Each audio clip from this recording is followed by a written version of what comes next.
Hey everyone. Hello, hello. All right, looks like we are waiting on a few people.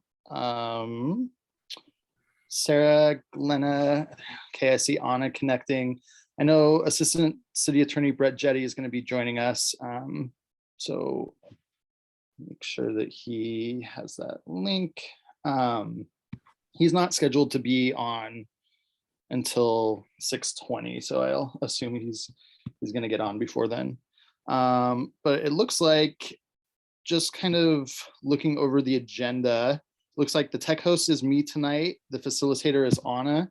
The land acknowledgement is Glenna. Timekeeper is Aaron, and the note taker is Jennifer.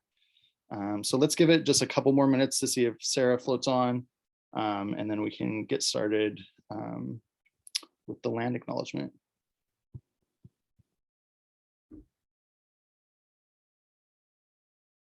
Oh, good.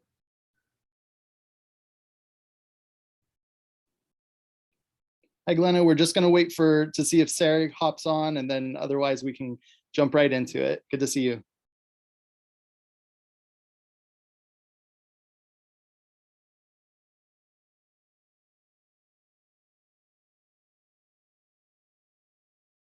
Oh, there's Sarah. Good.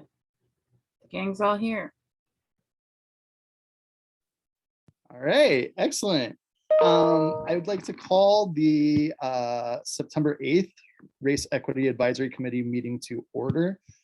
This is a rescheduled meeting from our August 11th meeting due to, I believe, lack of quorum, or there was also some technical issues. Sorry, I was on vacation at that time. Let me hand it over. Hey, Leomi.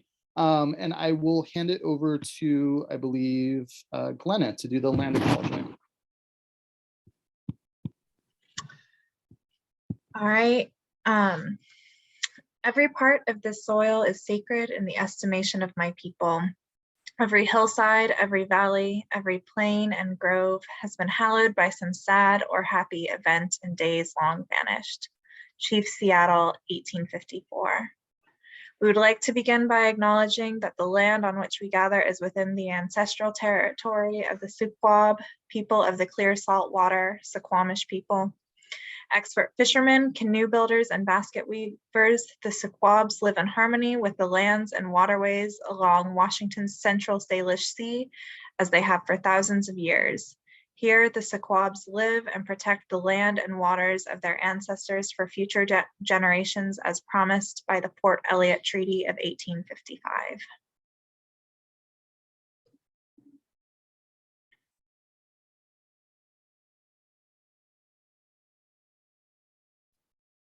Thank you so much. And let's see, Anna, if you want to take over as facilitator, we're just following the agenda. It looks like we got to go through the purpose and vision, and then we will go into the approval of the meeting agenda, but I'm happy to step in at any time that you need me.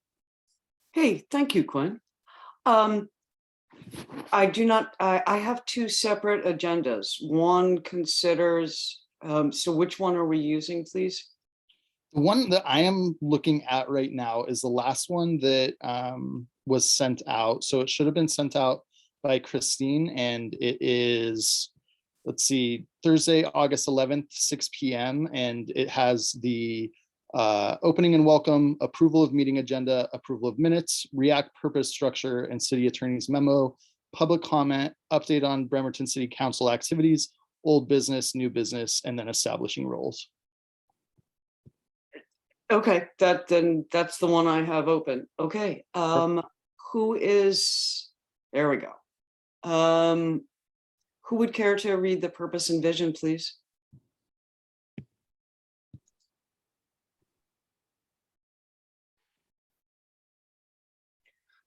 Leomi, you're the new kid. Oh, I'm so sorry, Aaron. Beg pardon. Okay. Aaron, please go ahead. Okay, slide me down.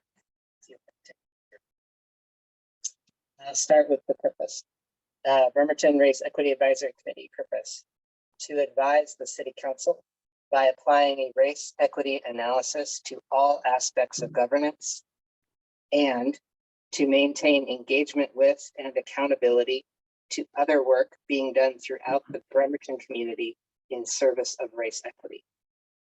That's the purpose, and vision is as follows.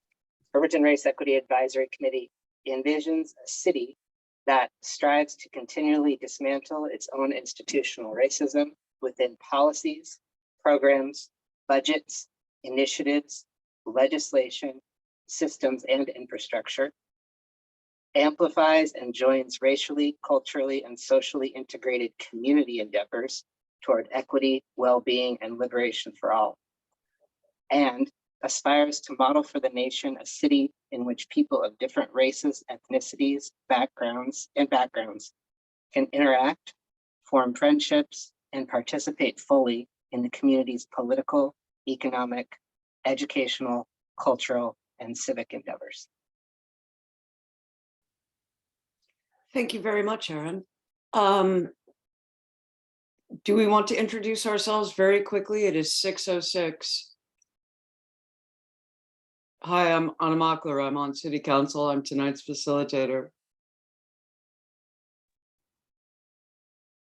Anybody else? Hi, I'm Silverberg Gelder. I'm a resident of Bremerton. I work during my day job is at the Suquamish Tribe. Previously, I was editor and editor of Yes Magazine. Thank you, Sarah. Jennifer Chamberlain, City Council, District 2. I think that's it. I'm just going down the line in my screen. Quinn. Great. Hi, everyone, and welcome, Leomi. My name is Quinn Dennehy. I am a City Council member for District 4 and chair of the Race Equity Advisory Committee. Daryl, please.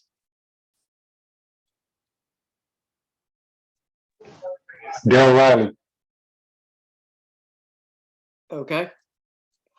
Aaron. And then Glenna. Hi, Aaron Leddick. One of the first, or right after Daryl and Sully, members of the Race Equity Advisory Committee, live in Bremerton, obviously in District 4, around the corner from 6th and Warren. Hi, everybody. I'm Glenna, resident of Bremerton. Obviously, I think I'm in District 3. I'm off of Kitsap Way. And in my day job, I'm a teen services librarian at the Port Orchard Library. Thank you. And finally, our newest member, Leomi. Please go ahead. Hello, everyone. My name is Leomi Shide. I work at a community nonprofit assisting our neighbors who predominantly reside in the downtown Bremerton area. I'm so glad to be here. Welcome. Okay, then can we look quickly through the agenda just to make sure that it's a very brief one, so just to make sure that everybody is literally on the same page.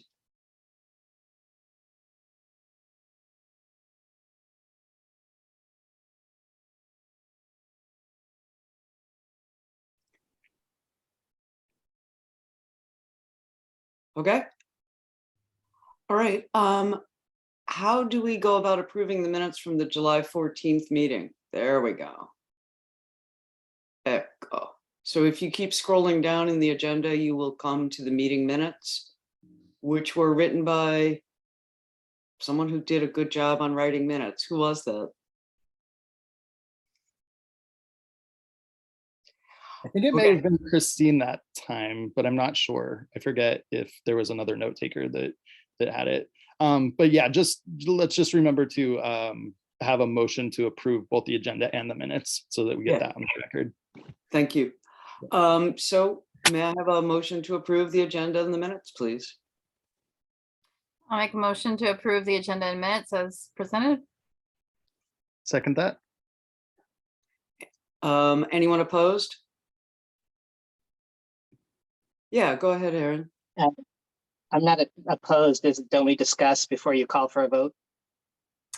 The first and second means we open it up for discussion, really.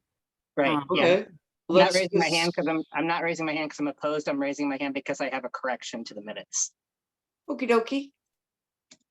Please go just ahead put- with your correction to the minutes. I put it into the chat so whomever's taking minutes can have it written out for you. Under 8A old business, it currently reads, request submitted for community members for GARE access. Glenna confirmed she has account access through her job. I'm requesting it be corrected to say the following. Request submitted once again for community members to have GARE access as Bremerton REAC members. City Council approved GARE membership in late 2021 and community members on Bremerton REAC still do not have access. Glenna confirmed that the only reason she can access GARE is because her employer is a member organization. Thank you for reading that out loud, Aaron. Yeah, does anyone have an objection to this correction? No. I Okay. copied and pasted and I'll send that to Christine for amending. Thank you, Counselor. Okay. Moving right along back to today's agenda. So no one is opposed to the approval of the meeting agenda and the 14th July minutes. All is well? We can keep moving on? Okay, so I do believe that this is the moment when Lester leaps in. Brett Jetty will be speaking about REAC purpose, structure, and the city attorney's memo. Laomi, do you have a copy of this famous memo? No? Okay. I will try to dig it up while Mr. Jetty is speaking, if in fact Mr. Jetty is going to speak. Yep. So I There we go. brought Mr. Jetty as a panelist. So Brett, you should be able to speak just for Laomi's and the public's kind of background. REAC was established through a motion. It didn't get put through into an ordinance when it first came through. It didn't have a ton of support to get an ordinance. So what we have asked legal to do is we've come up with quite a few issues around OPMA and public meetings, and we're trying to figure out how best to do this work without being too encumbered by the bureaucracies of being a city council committee. And so Mr. Jetty, Brett is going to give us some legal advice. We had, I think, a deadline for submitting legal questions that we wanted the city attorney and the assistant city attorney to give us some advice on so that we could figure out what structure makes the most sense moving forward. I think Sarah, you submitted a long list, which was really helpful, and Brett was able to reply to all of those things. But now is just a really good chance for us to kind of have a conversation, get some legal advice around what the structure of REAC could look like. So thank you so much for taking some time tonight, Brett. And with that, I'll kind of hand it over to you. But before you Sure. hand it over And to Brett, I just have a couple things. OPMA stands for Open Public Meetings Act. And then City Council has their hand raised, and I don't know what that is. Oh, sorry. That's okay. I'm sorry to interrupt, Brett. That must be Christine. Here we go. Okay, great. Okay, City Council, you should be able to talk. Thank you, Chair. Can you hear me? We can hear you. Yeah, sorry about that. Okay, so I just wanted to clarify, I know the agenda for today and the meeting packet went out at 1:34 p.m. So the agenda you were referring to earlier was actually August 11th. There's been some additions to that falling on the September 8th agenda. So I think when Anna was referring to two agendas, that's where we were going. And in that packet, the memo for legal is also included in that. And so it may have gotten hung up in your email, and I apologize. We were working with IT on the codes and everything else, and we think things were getting caught in email. But again, I just wanted to add that if you're not looking at that agenda, I do have it saved. If there's a way to share screen, I have that available. Awesome. Perfect. Yeah, let me see if I can allow you to share. If I promote you to a panelist, maybe you might be able to share. Oh, okay. Let me try that. Okay, there we go. City Council will be joining the webinar as a panelist. And that way everybody can make sure we're on the same page. Awesome. Thank you. Sorry to interrupt, Mr. Jetty.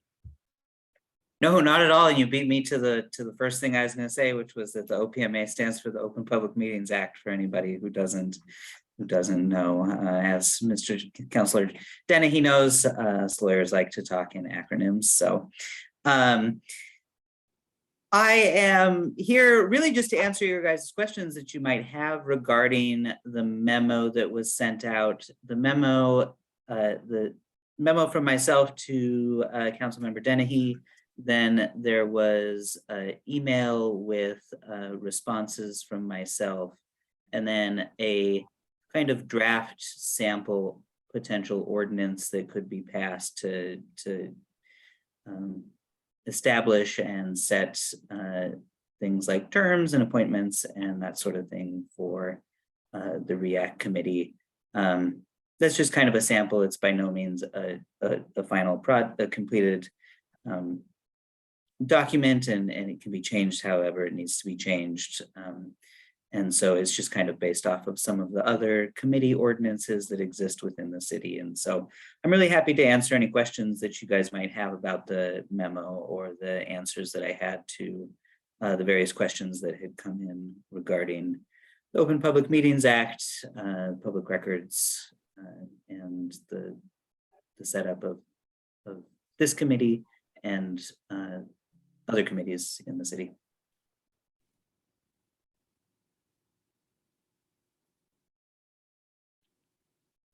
And then, So- yeah, Brett, if you want to just call on people, if you can see hands Sure. raised. Absolutely. I think I saw Mr. Riley's hand go up first, so we'll start with him.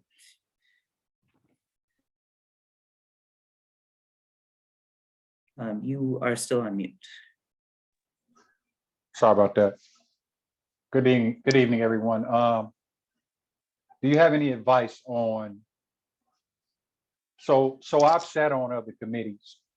So I got kind of an idea of how the city works in terms of committee operation and functions. But this committee, it seems it's different. Maybe that's because it's not fully functioning as it's supposed to be. Things are not in place like you spoke about the memo. But I have a huge problem with what we're running into. That's the most difficult issue. And that's us not being able to discuss as citizens anything in relationship to this. That's causing us not to get the work done. And it's really important that you as an attorney understand that we can't legislate equity like we do the audit committee. Your memo that you set out was basically you know, the typical structure that they have.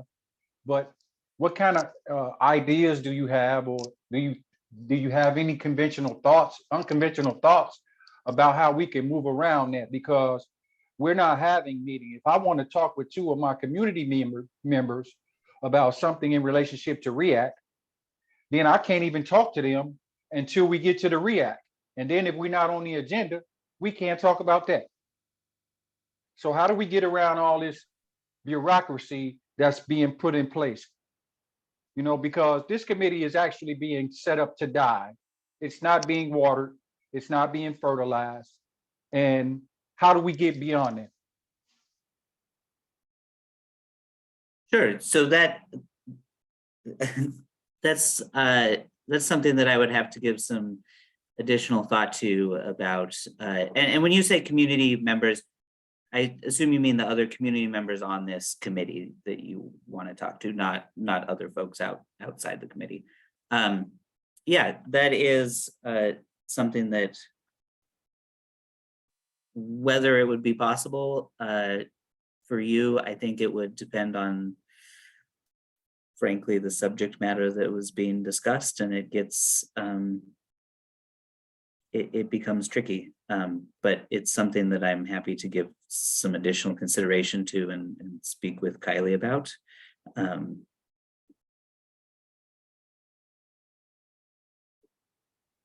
yeah, I'm not sure what else to say regarding that at the moment.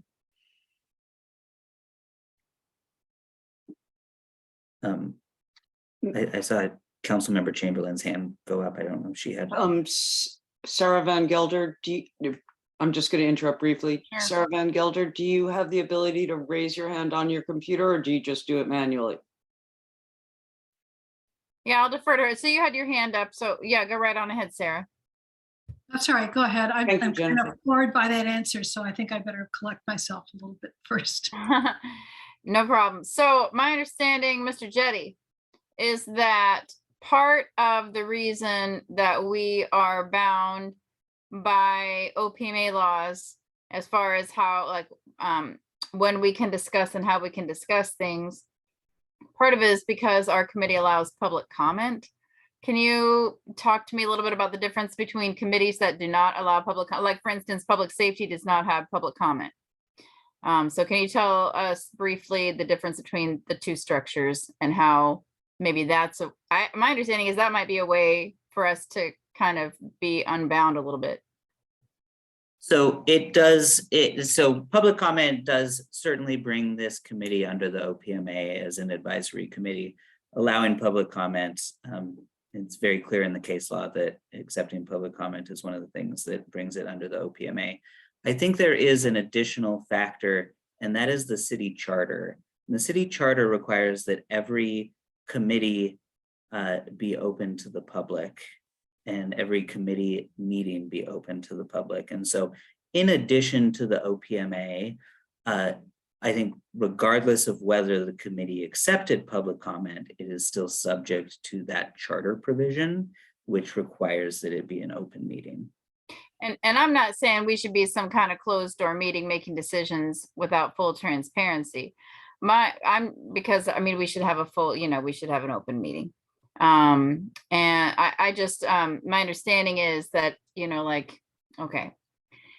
Just learning a little bit more about this. Like, for instance, if one of the committee members breaches quorum, then they're personally financially liable if somebody reported them, right? And I'm just bringing this up, not because there's haters out there that are looking for excuses.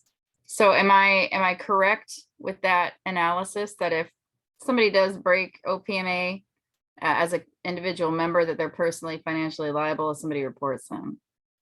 Under the state OPMA law, if the OPMA is violated and the individual brings a legal action, then the individuals violating the OPMA are personally liable for the fines that can be imposed. You are correct about that. Is this still in place as an open meeting if we did not allow public comment? Now, let me add a caveat. Not allowing public comment does not mean that we can't invite special guests to come speak, right? Like, we can invite anybody we want to come speak or share. Does it change things if we don't allow public comment? If public comment is not allowed, then I don't believe that this committee would be subject to the Open Public Meetings Act of the state of Washington. Thank you. That's all Now, go ahead. I was just say with the inviting speakers, I would need to, I've not looked into this. There's another provision that would bring the committee under the OPMA, and it's taking testimony. I don't think that inviting speakers would qualify for that, but I haven't looked into that. I would have to look into that aspect. But yes, if the public comment were eliminated, my understanding of this committee is that it is strictly advisory beyond that, and it would likely fall outside of the state OPMA. And so that might be one way to unbound us in a sense from, now you talked about, I'm sorry, I know I said that was my whole question, but it's not. So that's one way that we can kind of recuse ourselves from a little bit of liability while also kind of making an avenue for us to be able to, without making decisions, have conversations with each other. Am I wrong in that? Yes, I believe that you are correct that it would remove the OPMA liability that exists there. Did y'all hear that? So how can we be held accountable to anything the other committee's doing when in all the other committees, the city Mr. and Riley, the council? Mr. Riley, can we please continue with this conversation? This is the conversation. Yes, but we're trying to do it like in the regular fashion. I will be happy. That's the problem, and Mrs. Mockler, that's the problem. You're trying to confine us to like every other committee, but in every other committee, like I was getting ready to say, the city is involved and the mayor is involved, not just the council. Mr. Riley, Mr. Can we- Rowley, I'm happy to yield my place in line in the queue to you. Well, he's gone. All right. Thank you, Anna. I'm gonna go ahead and just kind of end my portion, but basically the reason that I ask those questions, y'all, is because other committees that I'm on, we don't accept public comment. And so what I've learned is that that's another way that we can kind of unbound ourselves in a sense from some of these laws. I don't want anybody to be held liable because they accidentally, you know what I mean? Anyway, thanks. That's all.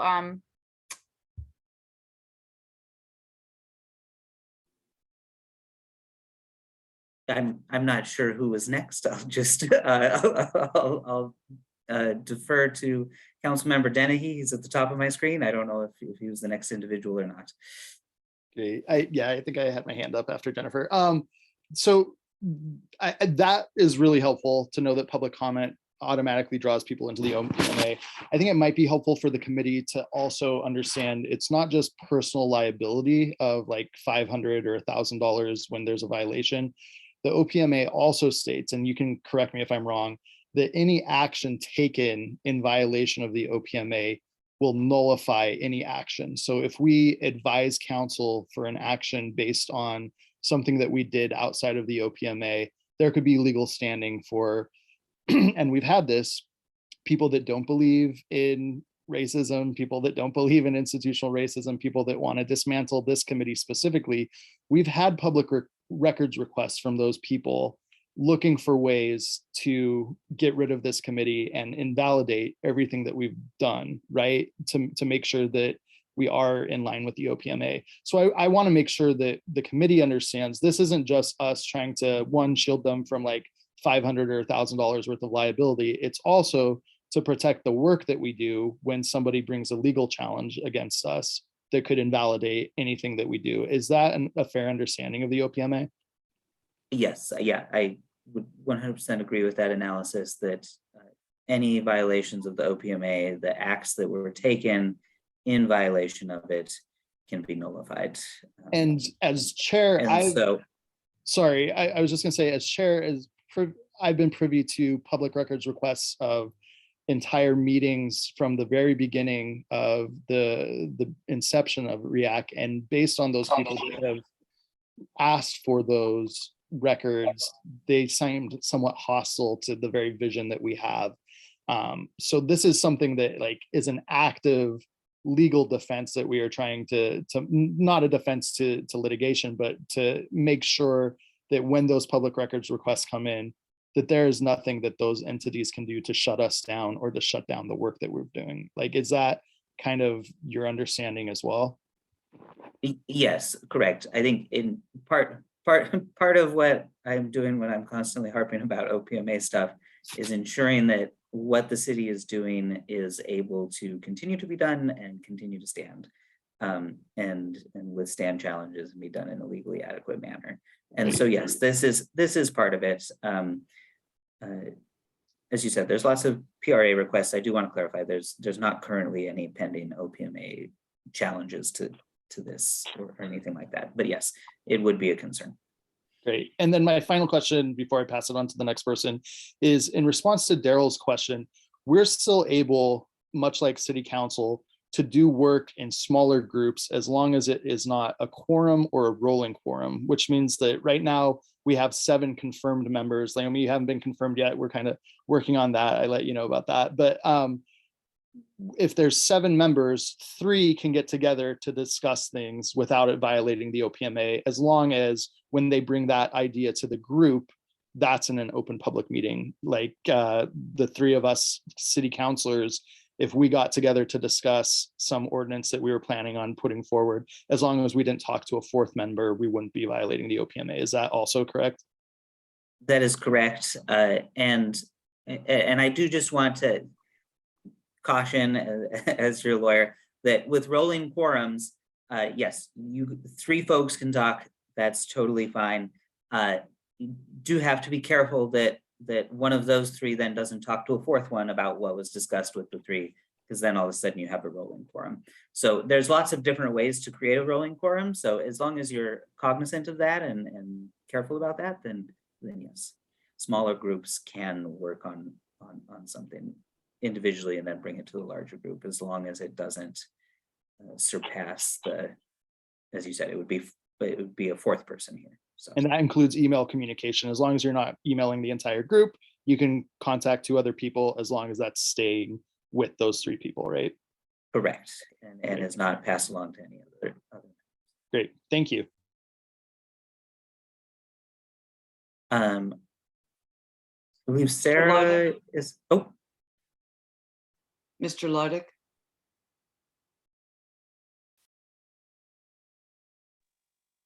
Sarah, you were before me. Would you like to go?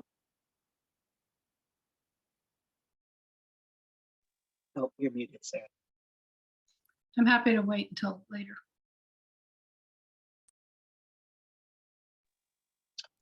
Okay, so why the entire discussion when we had the answer to Daryl's question? Yep, people can talk and should in their small groups, and that's fine. Why did we just have that 7 minutes of a bunch of other stuff instead of answering the question Daryl was asking about people? We need to talk as community members. We've had working teams, etc., about the work we're working on. Super frustrating. That wasn't just answered. And like tangential to that, is there a set protocol around what constitutes a quorum that relates to the City Council of Bremerton generally, that is then transferred to every type of committee, be it advisory committee or whatever? Or are there any subgroups of the City Council that have different sorts of quorums? I've worked in, and is there anything that prevents that from being created dependent on the type of subgroup that it is? So the city council and all the committees have a quorum, which is a majority of the members. Whether the OPMA allows a different quorum to be established, I don't have an answer to. And then your last part of the question, I'm sorry, I don't recall.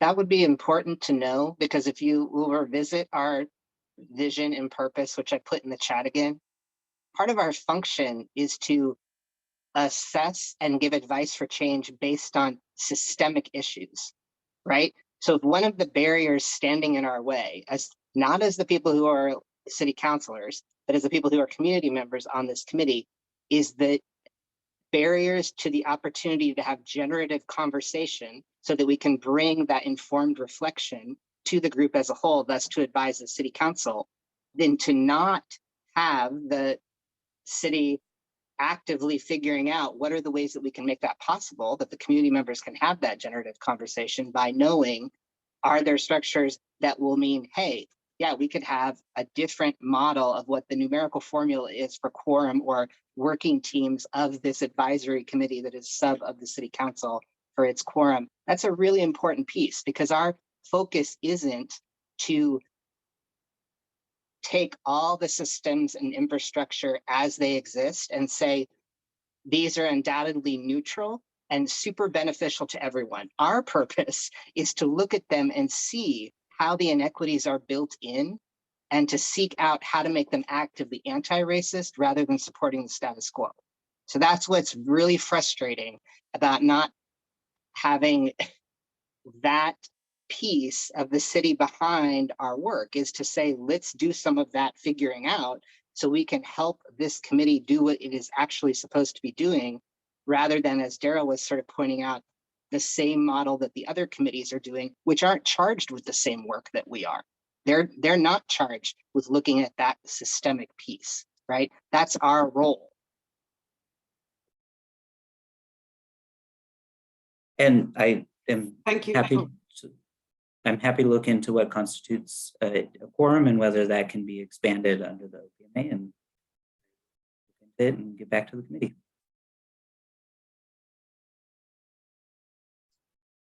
Aaron, had you finished speaking?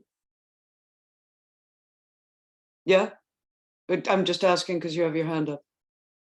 Okay. Sarah, would you care to jump in front of me? Sure. So I think part of the frustration you're hearing is that we've now been told for over a year that, if I'm correct about it being a year, that there was something wrong with the way we were constituted in the first place, that we didn't ever come into being through an appropriate mechanism. And those of us who are not attorneys, who were simply in good faith joining an effort that we thought was a legitimate effort of city council, are now being told that our very existence as a committee is really unclear, that our rights are unclear, and also that we could be individually liable. And I haven't heard if there's any indemnification from the city or any other protection coming our way. So I think you've placed us in a very awkward situation. And I think what I'm hearing from my fellow community members is that we would like a clear charter that gives us the right to operate and to carry out our responsibilities. And we are not, most of us on here are not attorneys, and we don't know what it takes to get within good standing with the city and the state laws so that we can carry out our mission. And I think one of the things that's very clear that I think both Daryl and Aaron were pointing out is that we need an opportunity to have generative, informal conversations, because that's how we figure stuff out. It's not that there is for example, a financial statement and each of us individually can go off and just come up with a yes or no, this is good finances or not. This is a question of the entire city and how it's operating and which parts are priorities and which aspects are most of concern to our fellow citizens here in the city of Bremerton. So I'm feeling really frustrated to have this be an outstanding issue for so long. The city is asking us to do this work and yet seemingly undermining our ability to do this work by failing to give us a charter that gives us a platform upon which to work. So that's my general frustration. My specific question, in addition to what you were saying about quorums, is whether there is routinely some form of subcommittee that has a different standing. And the reason I'm asking in part is because a lot of the work we've done successfully since we were chartered was by subcommittees. The subcommittees were not empowered to make decisions. They were simply empowered to have conversations in which they could carry out the decisions made during open meetings so that we wouldn't have to have a meeting in order to sign up to staff a booth at the Juneteenth fair. We wouldn't have to have a committee with public notice in order to carry out some routine aspect of carrying out a decision that has already been made. Now, the other thing that I keep coming back to is if each one of those things that we're attempting to offer to do as volunteers is impossible to do as volunteers, does that mean that we in fact must have a staff or we can't operate? Because then we could have somebody on the staff carry out the duties that we're now offering to do as volunteers. So, I'm trying to understand, what are we actually allowed to even do as citizens and as participants and stay in good standing? And so with regard to the subcommittees, if they don't meet the quorum requirement, then I think they're allowed to meet and discuss. And I don't know if that resolves the rest of your question, but I don't know how the subcommittees were set up prior to this, but if the quorum wasn't there, then I think they're allowed to discuss the issues with one another. They could be larger than 3 if there was no one else beyond 3 that was not, if anybody else who joined was not part of our committee. So we could bring in citizens from outside REAC, and then we could have 4, for example. Oh, yes, yeah, I see what you're saying. Yeah, non-committee members, yes, you would have more. And if I might do one further follow-up, what will it take for us to get a charter that spells out how we operate?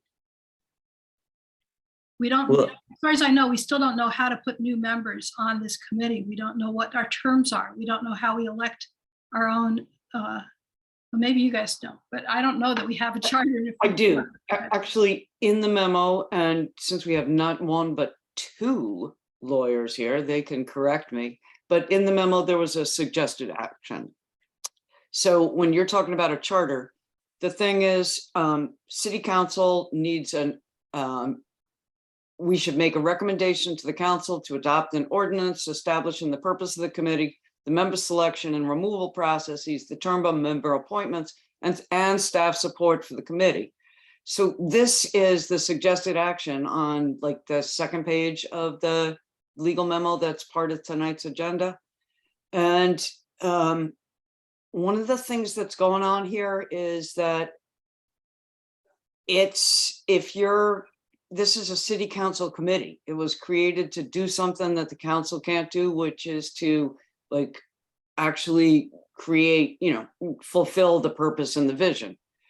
But so that comes with good parts, which is, people are listening, but it also comes with the part that collaboration is just tougher. It's tough to do collaboration inside, because you're going to be subject to the Open Public Meetings Act.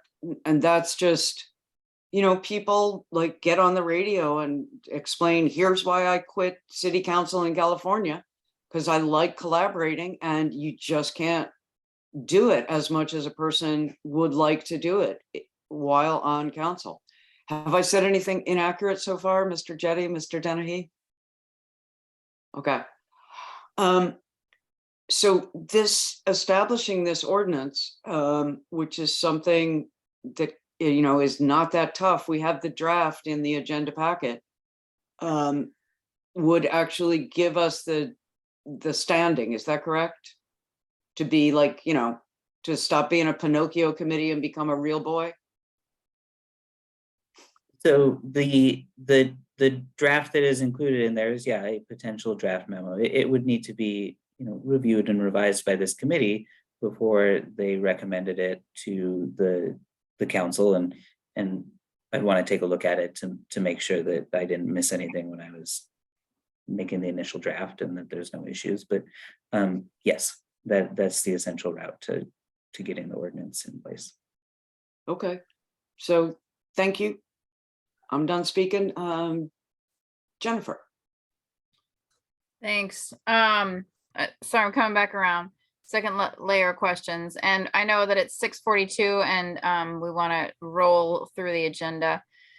So I guess I have two understandings of a quorum. Okay, so being on other committees, the quorum is reached between the council members. And so that was my understanding of a quorum. But then, like, as we're talking further, I think I had a misunderstanding of the quorum, because we've also had a lot of other different discussions, and there's emails that have said 3 or less is okay. The working groups, I mean, that was happening and that was all fine. That was all not violating OPMA unless a fourth one of us jumped in. So I guess, once again, if we eliminated the public comment, if 4 of us met and talked about something, and made a recommendation to the larger group at an open meeting, are we violating OPMA? Yeah, I see it. I see a head nod from Mr. Dennehy. Oh, you're on mute. Sorry about that. So I think if this committee were to stop taking public comments, then it does not fall under the OPMA. And so 4 individuals could meet and not be in violation of the OPMA. Boom, you guys, it's an easy solution. So, well, I do want to continue to caution about the city council or the city charter, which discusses committees being open to the public. It open doesn't to have the public, meaning they can still attend, but we don't have to accept public comment, right? Correct. I'm not saying Yes. we have a closed meeting. I'm saying we just modify our agenda, and then folks can get together in larger groups and have these robust discussions that they want to have. Am I wrong in that analysis?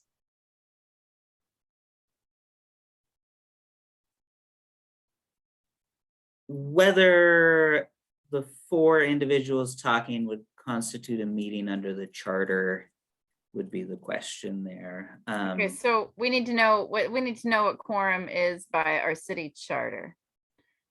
Yeah, and yeah, if people want to speak, they can be, yeah, that's the whole idea. Leomi, is like, we can invite guests and panelists, no problem. That's what we want to do. We want to involve as many people as possible. I'm just trying to, it's just something that I just I'm still on, but so I'll end with that.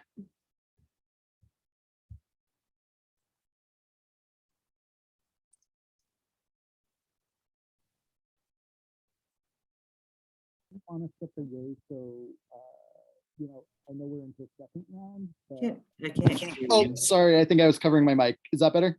Yep. On a sept, and we're already in second round. Why don't we go to Glenna since she hasn't had a chance to speak, and then we can go to the second round for the other folks.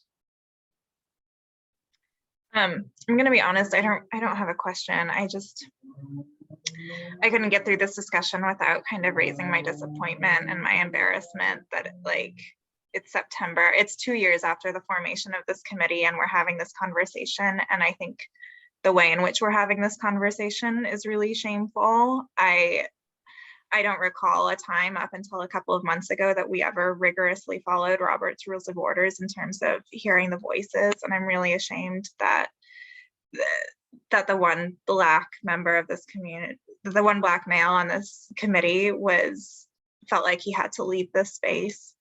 And I also, I have to second what Sarah said, and I'm really, just like I said, I'm really ashamed that the community members came into this in good faith and are only being told 2 years in that a lot of the work that we've done was illegitimate in some ways. I feel like this should have been taken care of way before any of us were on this committee.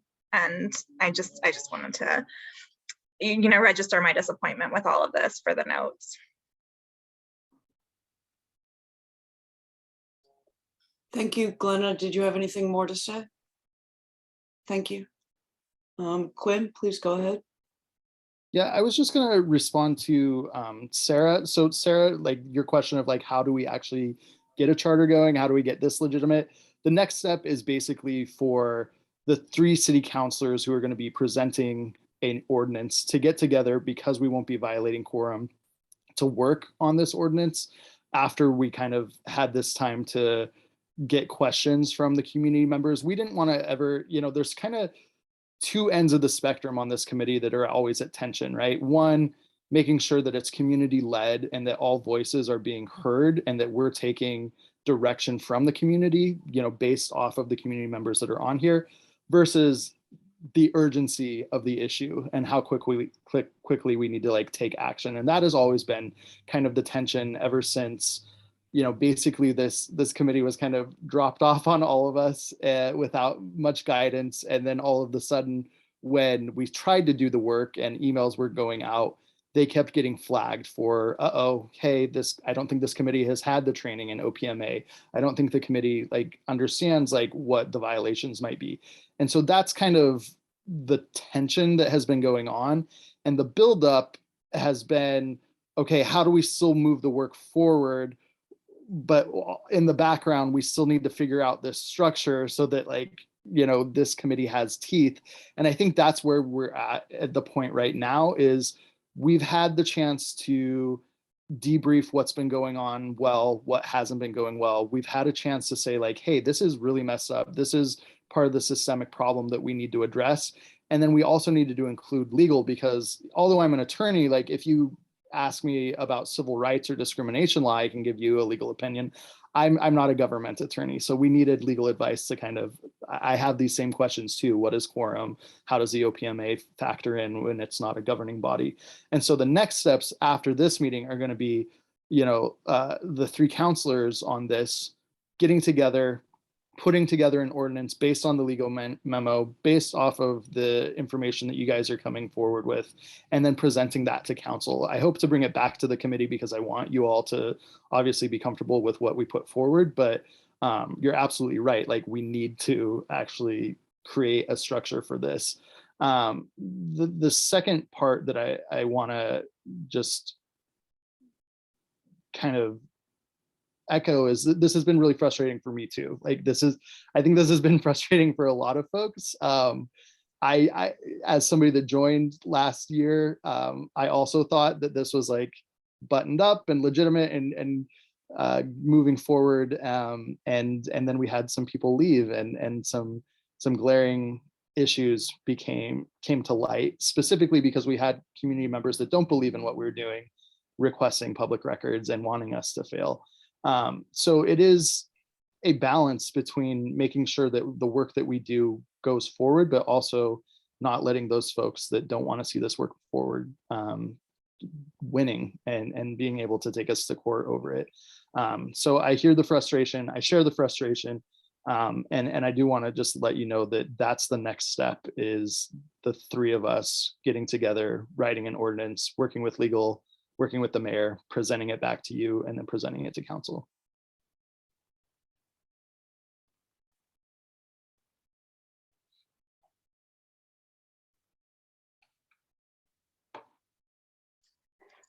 Hoist with my own petard. It is now 6:51. So can we please keep comments brief so that we can keep moving along? Aaron, please go ahead.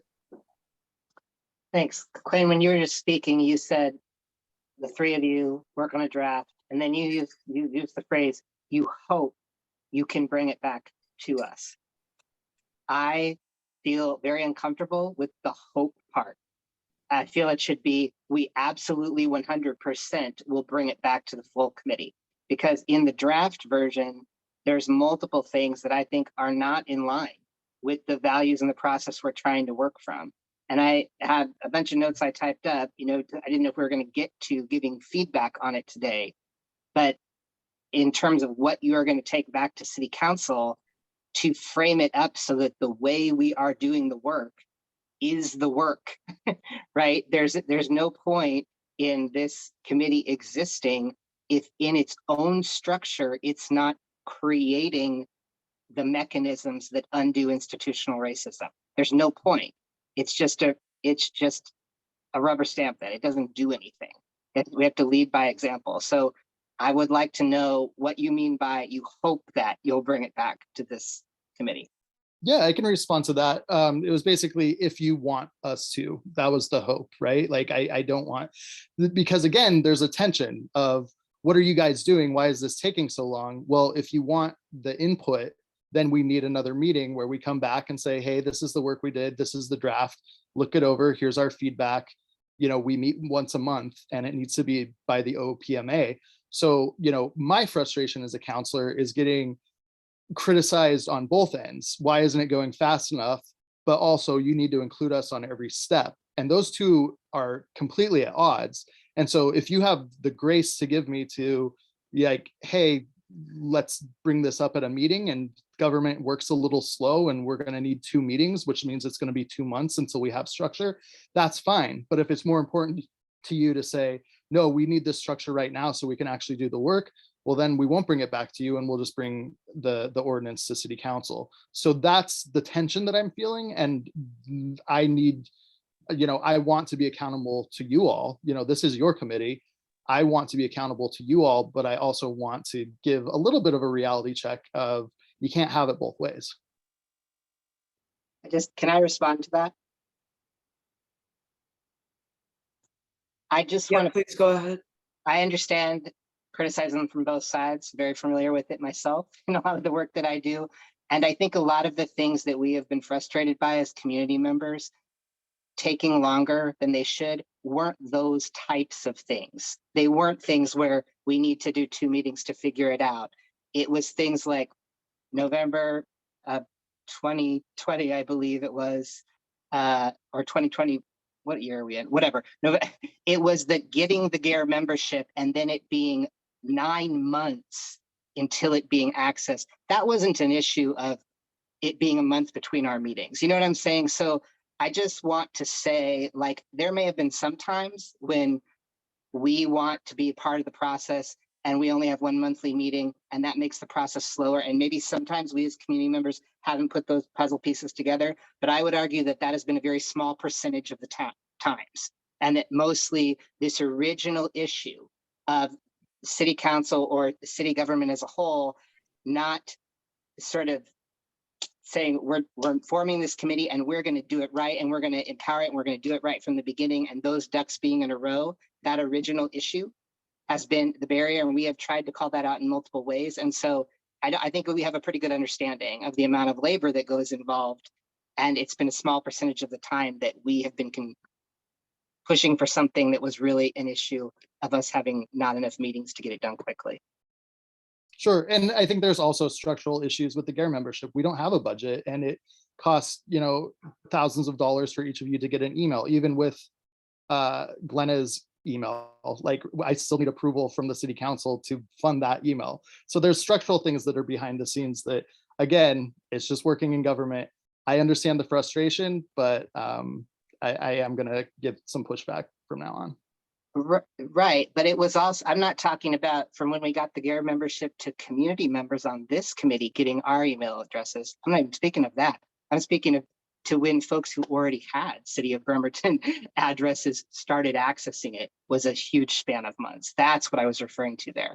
So it's that's my point. I just want to clarify that we as community members haven't been whining about things not getting done fast enough and then whining about, doing too much in meeting.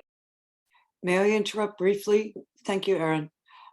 Brett Jetty is here after the end of like a very long day. So I was wondering if perhaps we could just focus our questions on the legal issues.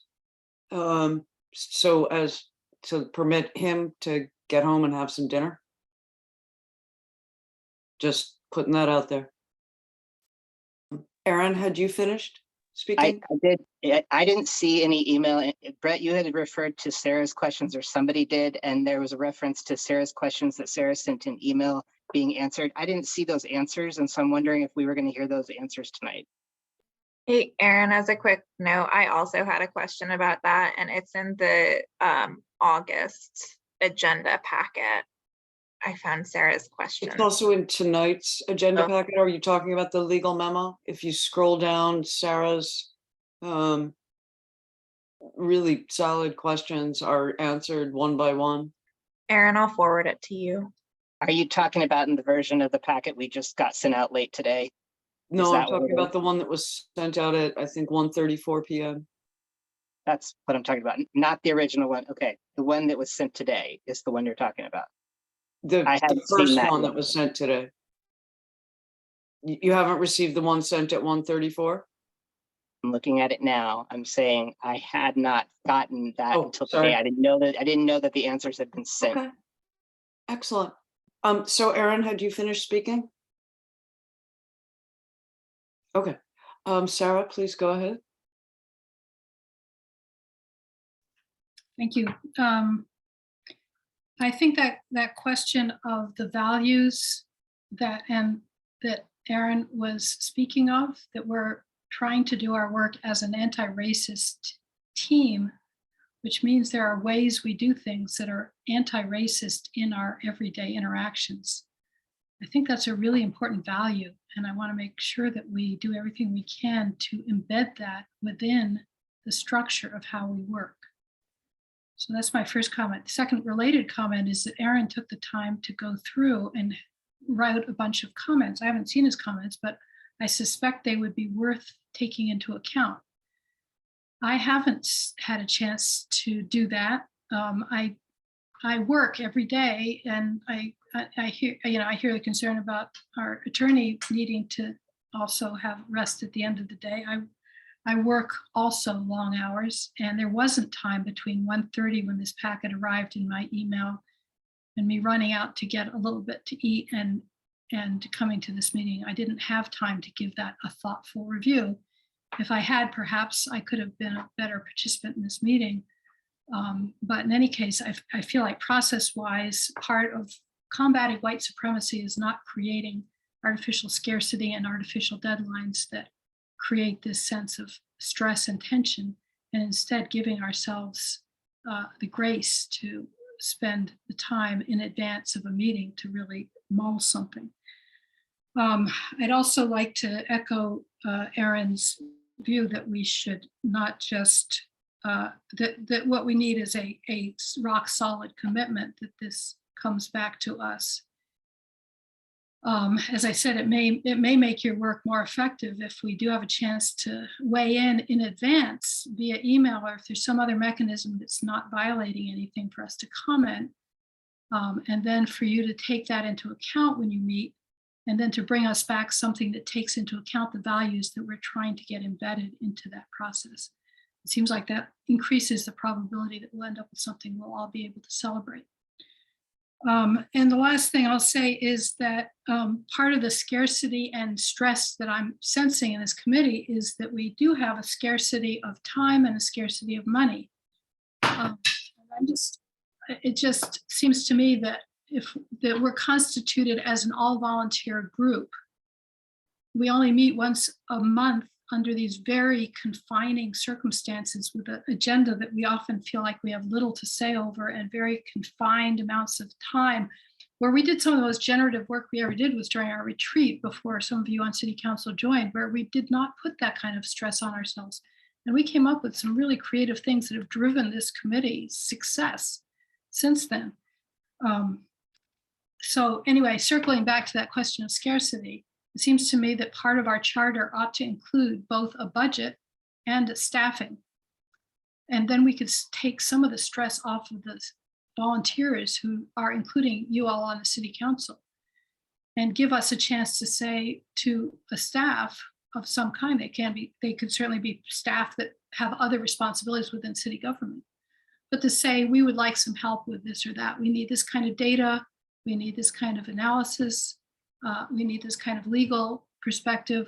We need this kind of help understanding what's in the budget so that we can comment on that in a way that's informed. So I'd like to recommend that as you work on this charter, you also work on what it would take to get staff help and budgetary help so that we could then be more expansive and more effective in what we're able to accomplish.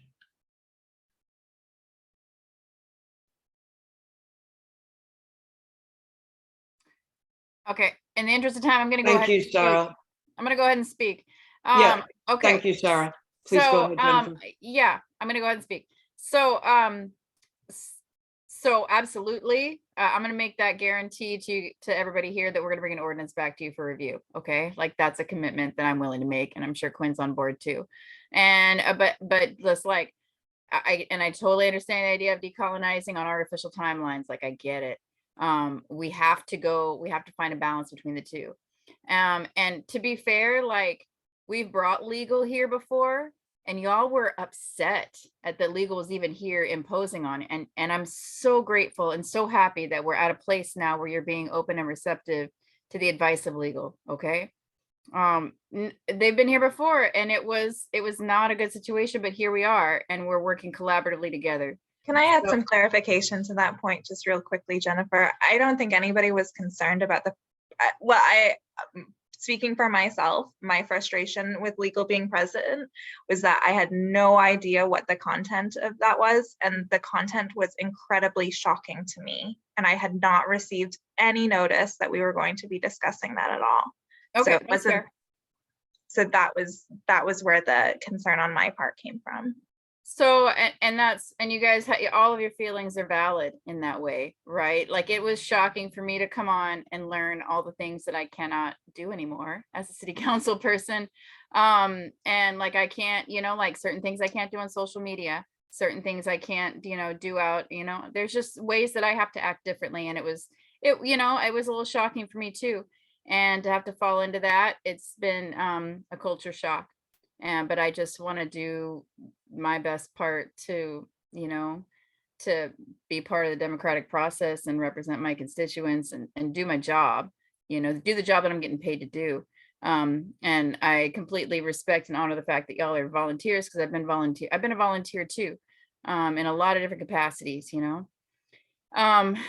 so I just want to send, just honor just this moment that we're having, where we're all here and we're receptive to what's going on, and that we're ready to make this change, to have this ordinance in place, because I feel like we've been, as council members, we've been waiting for the right opportunity for folks to be ready to talk about this ordinance that we need to have for the protection of this group so that the work can continue.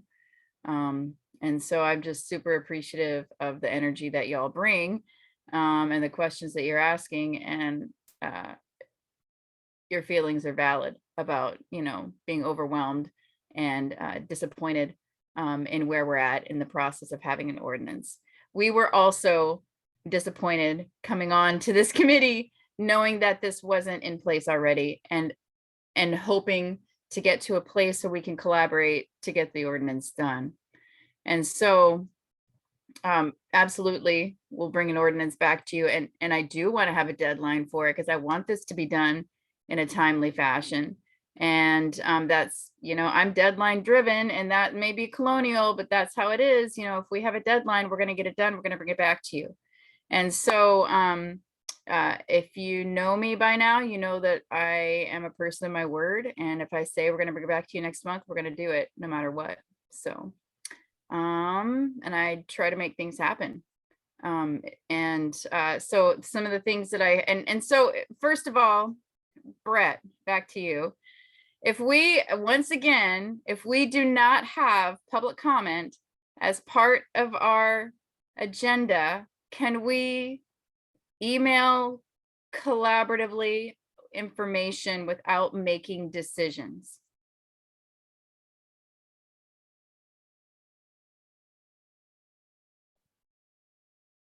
Thinking long and hard about it. I am. We act on behalf of the governing body, do we not? I think that the answer to that is likely yes. Again, there's that city charter provision. Can I get that clarified by tomorrow at the end of the day? Yes. Okay, will you send me an email clarifying that by the end of the day tomorrow? That'd be Absolutely. awesome. Thank you very much, Mr. Jetty. Yep. So I propose that I'd like to make an amendment to the agenda that we remove public comment. Is there any second out? Can I do that? Can I just propose that we remove public comment so we can just go ahead and? Yes, you totally can when we get towards the end of the thing, when we're doing other stuff. But right now, we're still focused on this. So at the end, we have like a good of the order. So let's do it then. I don't know Okay. that we're operating under Robert's rules, really. Quinn, you want to say something? Yeah, I was just gonna say, No, I'm going to defer to Quinn. Thanks, Anna. Hey, no problem. So one of the things that I'd like I to was deferring say, to Quinn. I was I deferring to Quinn. understand that. I do understand that. Thank you, Are Jen. can you please go ahead and let Quinn I'd talk? like to remind everyone that it is 7:08 at this time. Anna, can you please let Quinn talk? I'm sorry?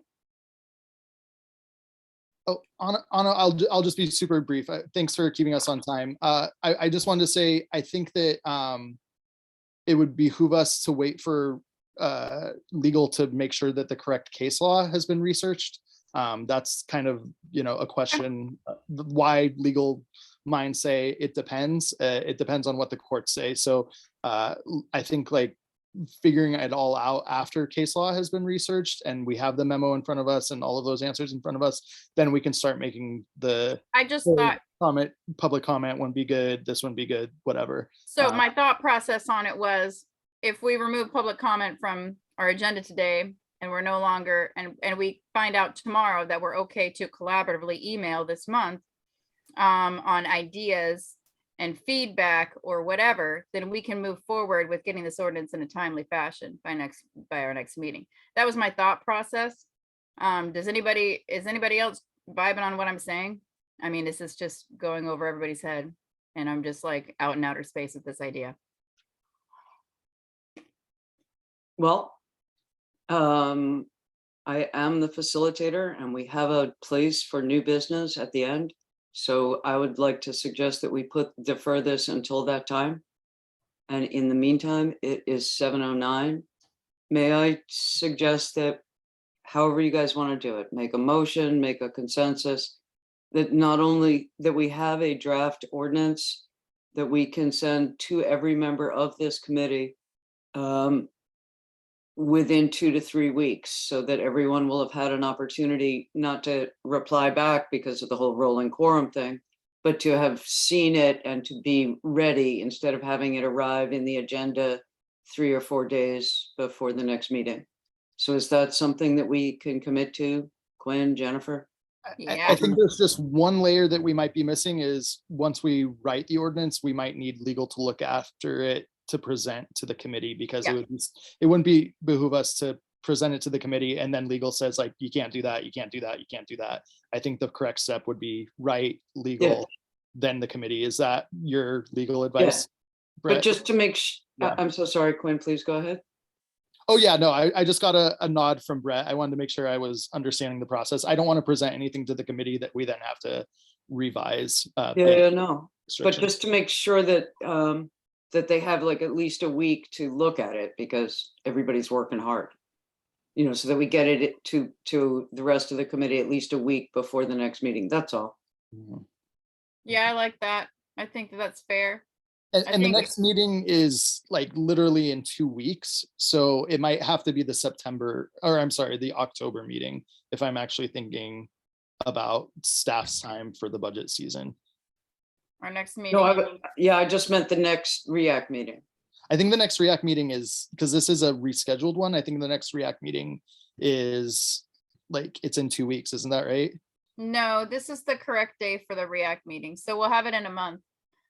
Oh, okay, cool. Sorry, I was confusing public safety with this one. Sorry about that. Thanks. Okay. Jennifer, did you still have more you wanted to say? Yeah, so what you're saying, well, okay. We're already in our meeting. I guess where I was going with it is if we got rid of public comment for this meeting and then tomorrow, I mean, I know this sounds like, this is just what I'm thinking. I know Brett already is going to find out by the end of the day tomorrow whether or not we can collaboratively email with each other about this ordinance, proposed ordinance. I just would love for us to have that opportunity to email each other because that seems to be like the biggest, most, one of the biggest, most annoying parts of not being able to collaborate is all of the time, well, all the times we're getting stopped at emailing and, you know, replying all, things like that.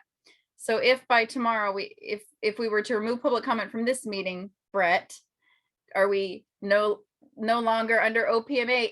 I mean, like, you know, that's where I'm going with this. I know you're going to find out a succinct answer by the end of the day tomorrow, but if we did not have public comment at this meeting, we would potentially be able to email each other. I mean, like, Brett knows where I'm going with this. Do you guys see where I'm doing? I Like, think we your can point start, is very, very clear, Jennifer.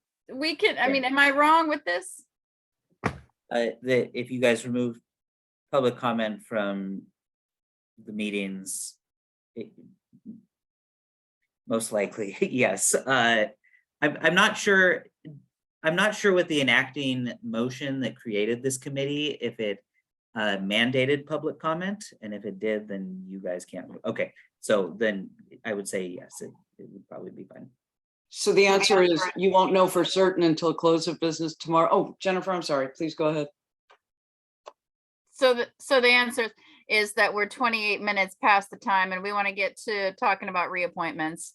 And I'm done. I don't hear anybody else making any other suggestions or chiming in that they agree with me. So I'm going to let it go. All right. Okay. So in general, is it the will of this committee that if removing public comment, which we will find out tomorrow, frees us from the constraints of quorum, in general, everybody here would be okay with that? I think Christine has a point to bring up. She probably has some. Christine, please go ahead. Thank you, Quinn.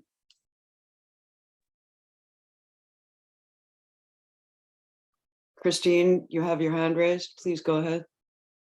Thank you, Chair. I did have a question for Brett while we still have him, and it relates to the next item on the appointments, but I didn't want to ask Brett that question till you had concluded your conversation about the structure.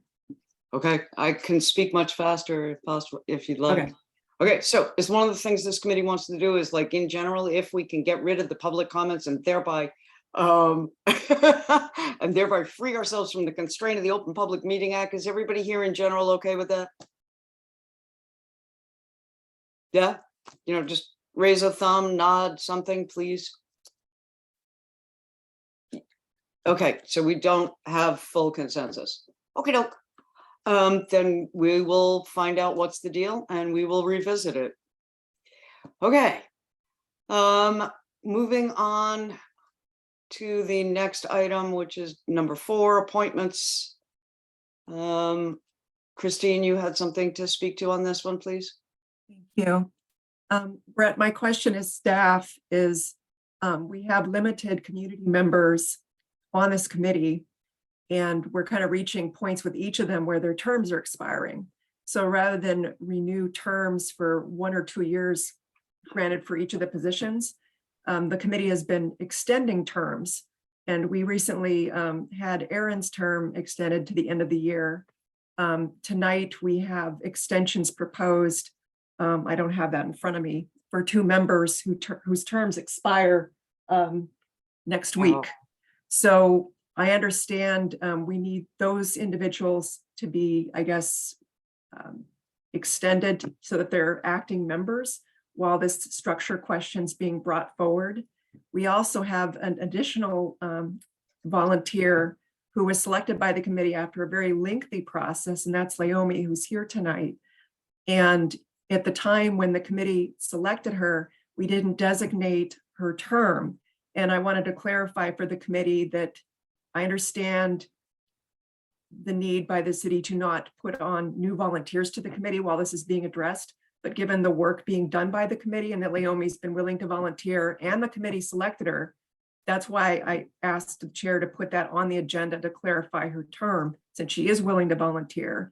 So I don't want to go against legal counsel, but I wanted the committee to know that before we onboard Laomi, we need to clarify, okay to bring her on, and what's the committee's wishes based on legal counsel, 1 year or 2 year term, is that okay? So thank you.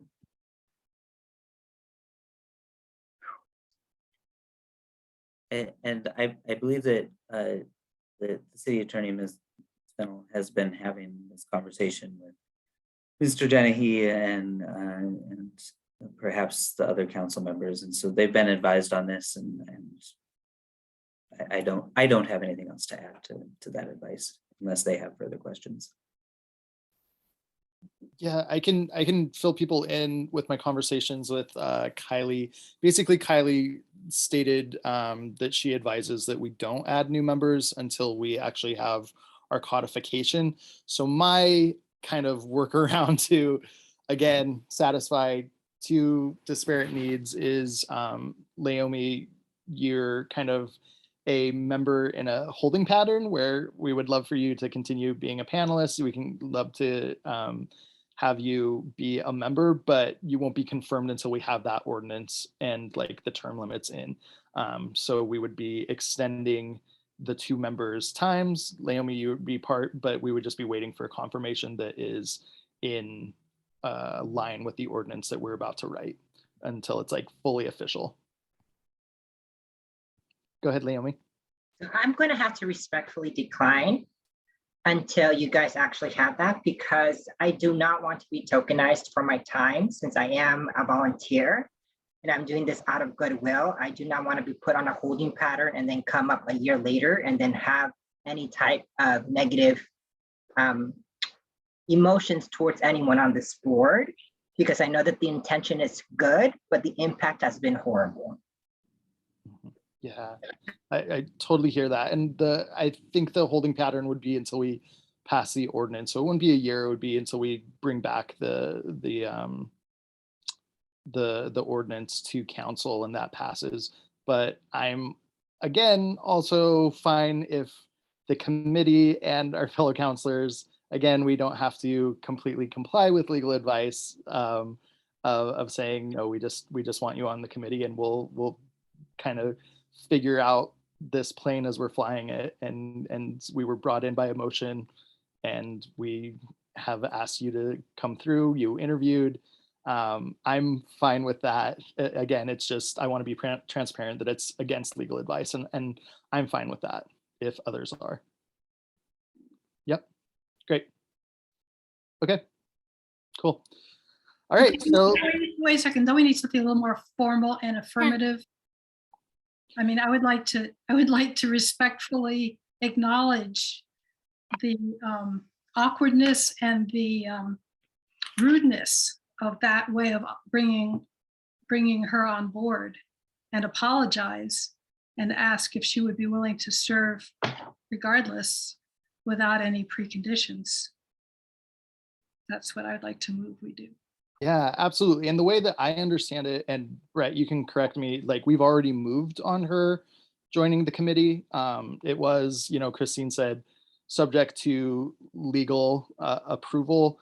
I think the advice is that it should be all term limits and all of the folks should be brought forward based on this ordinance that hasn't been written yet, but we are still operating under that first motion that brought REAC into existence. So my understanding is we can still operate like that. So absolutely, Leomi, apologies. As you can see, this has been quite messy. We would love for you to still serve and continue. And I'm going to turn it over to Christine because I think she has something else to add. Thank you, Chair. I just want to apologize. I was mixing up people's names earlier. It was Daryl that was extended, and tonight we're discussing Aaron and Sarah. Thank you. Thank you, Christine. Please go ahead, Jennifer. Yeah, I'm glad to see you here, Leomi. Thank you for coming. As you can tell, we need all the help we can get. So I can't wait for you to be a part of this and offer your feedback and your grace. I was wondering if it might be like appropriate to kind of seal the deal a little bit more formally, to bring our members that we have reappointed to council as we do with other committees, and just say these are the 4 members. There's a lot of other committees, commissions do it too, but there's other committees where we bring people to council and we say so-and-so is being reappointed to this committee. And I wondered if that might be something that might even further legitimize and bring honor to the folks that are volunteering on REAC. What are your thoughts for that? Is this a question you're asking of all of us or of It Brett? is. No, I don't have any more questions for Brett. Okay. Well, let's talk about quorum some more. Just kidding. I just thought maybe that, that this might bring a little bit more legitimacy to not only to REAC, but also to honor the volunteers here and bring public, bring them into the public record of being acknowledged members of REAC. So let me ask the people that are most impacted, Sarah and Aaron, if you had the opportunity to be reappointed through the end of the year, like Daryl, would you accept that? And would it be, do you think it would be more, official coming from the entire city council? And Leomi as well, letting them know that we've already appointed you, but having them confirm that appointment.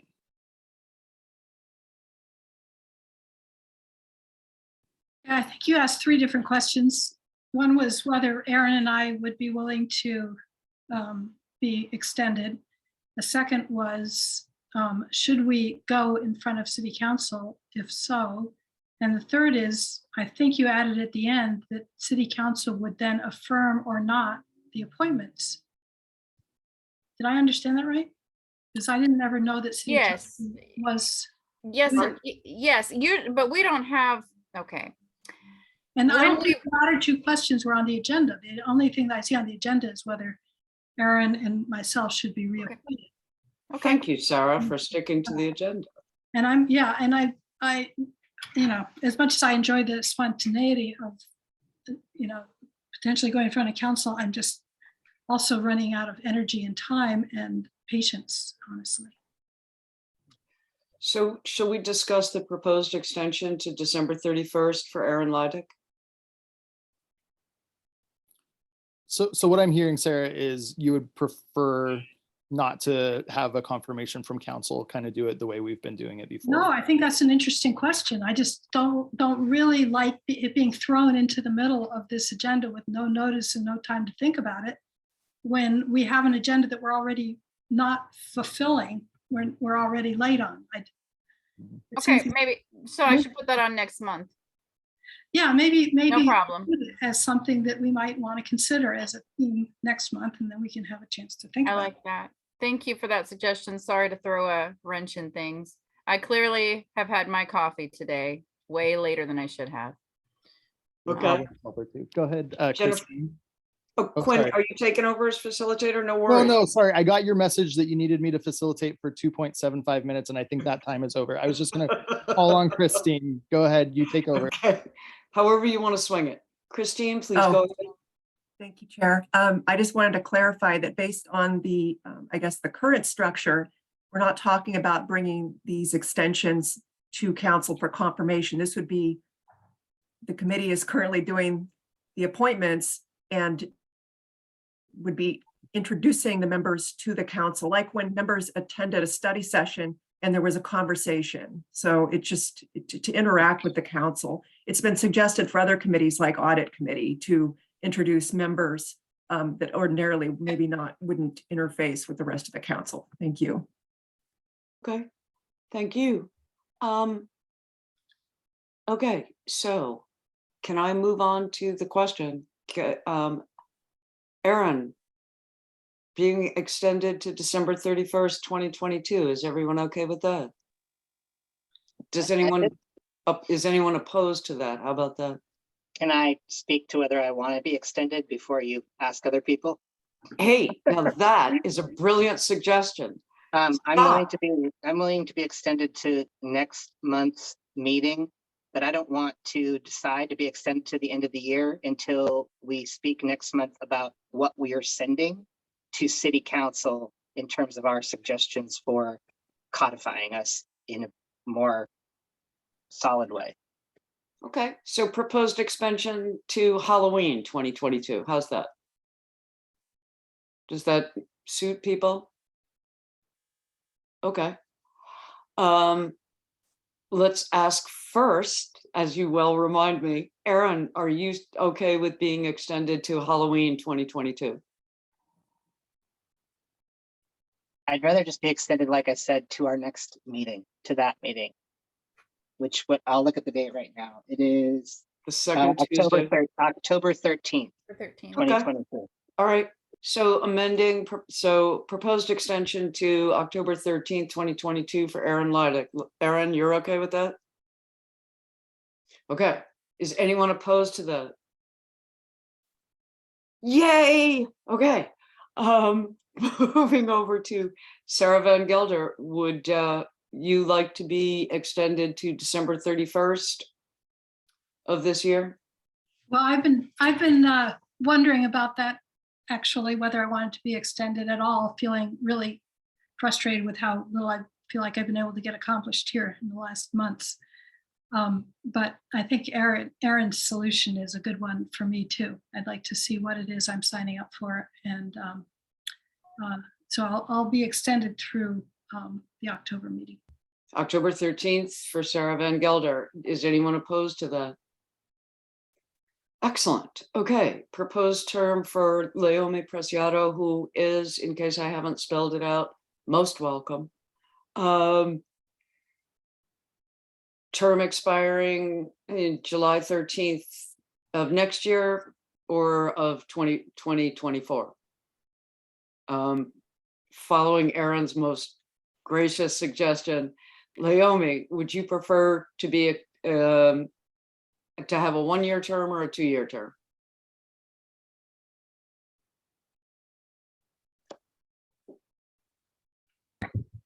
I would actually like to also wait until October 13th to be able to know what I'm getting myself into as well. And then at that point, I want to see if my internal compass aligns with what y'all are also trying to accomplish. Okay, that sounds okay. Is anyone opposed to extending Leomi Preciado's term until October 13th, 2022? Okay. Zoom. So all 3 committee members are extended until October 13th. Glorioski. Do we have any members of the public? Hey, can I No. make a comment really quickly for the notes? Oh, I'm so sorry. Just on appointments. I'm thrilled and grateful for Erin and Sarah and Naomi's time through next meeting, but even if, regardless of if they choose to have their terms extended towards December, then that puts us at a position where 4 members of the team, excluding Naomi, depending on how long she decides to stick around, 4 members of the committee, their terms will be expiring on December 31st. And so I just wanted that noted for the notes, because I think as soon as our charter is finalized in whatever form it is, recruiting new members is absolutely crucial. Yes, I quite agree. I keep making suggestions for doing that. But they keep not getting on the agenda, and that's probably my fault in some way. Naomi, please go ahead. Yeah, I just hope that everyone here acknowledges that this is a way for us to actually get some action done, as a way of motivating people that this is serious work and we want to have this succeed, but we also need the required tools and capacity available, and also the agency to do what we are meant to do. Okay, thank you. Okay, so we have 0 members of the public, but I'm going to say it anyway. Does any member of the public wish to comment?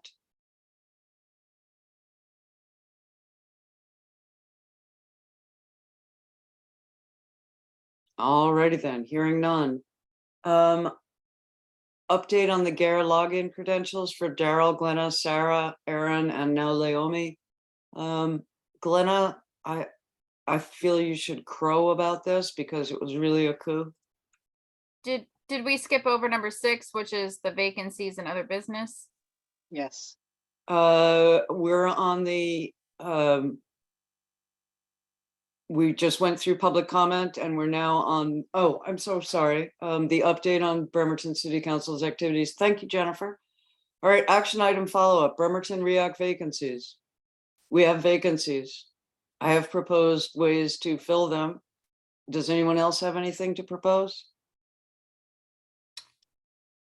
Yeah, Naomi, please go ahead.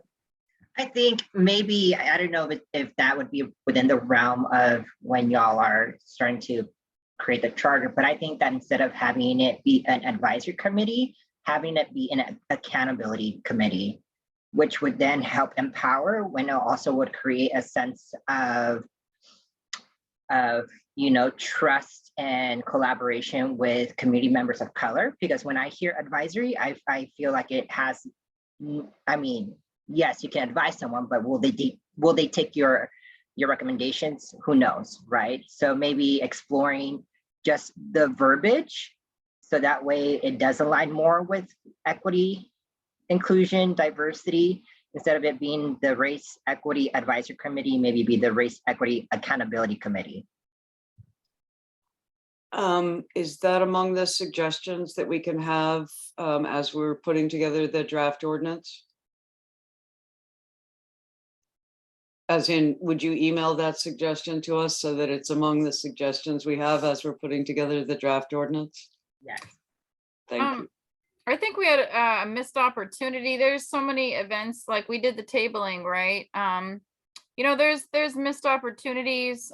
First of all, I failed to do a sign-up sheet for other members to come join me at the table, which actually might have been okay because then they were able to enjoy Juneteenth. But I feel like there's missed opportunities to do outreach and tabling at different events, especially events that don't really cost anything to attend. We don't have a real succinct outreach protocol. Do we have a mailer, or do we have an infographic that we can get out to community organizations? And so that's those are a couple of ideas. As of the Islander Festival working, and I was thinking, why doesn't the city of Bremerton have a table here? It's that Public Health District is, like all these other nonprofits, all these other organizations did, but city of Bremerton did not. So I guess I'm just kind of wondering if maybe something that we can do is discuss upcoming events or ideas at each meeting. I know we need to wait for an ordinance, so we're gonna get the ordinance in place because that's gonna solidify how we select and term folks. But I think it's just an idea I'm throwing out there. Maybe I'll put it on the agenda for next month. But can we discuss at every meeting opportunities coming up in the month for tabling or promotion? That sounds wonderful to me. And I've put my suggestions in the chat so that I don't take up more of the meeting's time with listening to the sound of my own voice. But that sounds great. I'm attending the NAACP banquet, but there are other functions. And as Jennifer brings up, there, we did miss a number of festivals that would have been really great to go to. And I do believe that there is enough in the budget for stuff like that, like this. So. Well, I had to ask the mayor to cover the tabling costs so that we could bypass some of the other red tape for Juneteenth. I mean, that was a nice collaboration. We don't have a budget. We don't have a budget. And so, I mean, this is not on the agenda, but hopefully we'll be able to advocate for items to be budgeted for REACT with our upcoming budget session. And I know that all three of us are going to be having loud voices to support REACT budgeting. I know that for a fact. And all right, that's again, it. Saying that you did a really great job getting us that table at Juneteenth. Well done, you. Okay. Hang on, 17 different things here. Okay, so is there any other business on Bremerton City Council's activities? I know there's been a great deal of talk about hiring a D&I person. Is anyone familiar with that? Has anyone heard anything new?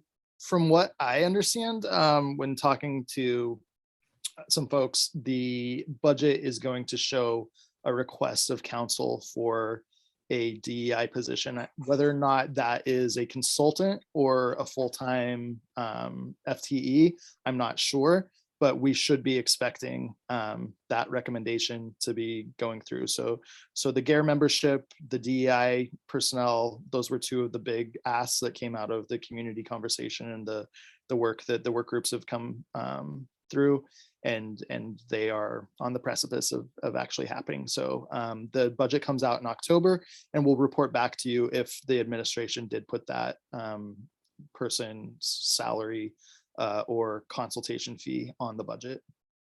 Okay, thank you. Yeah, Sarah, please go ahead. And then Jennifer. Yeah, so one of the top items out of the community conversation, one of the items that had the most consensus was that people wanted a stronger REACT.